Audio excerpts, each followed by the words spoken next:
जातीय स्वास्थ्य मिशन परिचालना कर्मचारी आंदोलन जोगु बौद्ध जिले में स्वास्थ्य सेवा प्रभावित होइछि। बौद्ध जिला स्वास्थ्य विभाग में कार्यरत डीपीएम ठारू बीपीएम पर्यंत 75 जन कर्मचारी सामूहिक छुट्टी में रही। द्वारा स्वास्थ्य सेवा सह जननी सुरक्षा योजना हिताधिकारी मिलुथिबा प्राप्य प्रदान में व्यतिक्रम सृष्टि होइछि।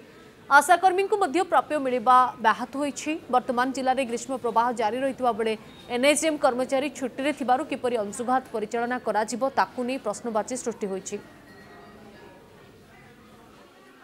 पूर्वतन राज्य सरकार मध्य 6 थर मीटिंग करचंती, कमिटी गठन करचंती, हमरो रेगुलर पई सब स्टेप नै आसरिछि।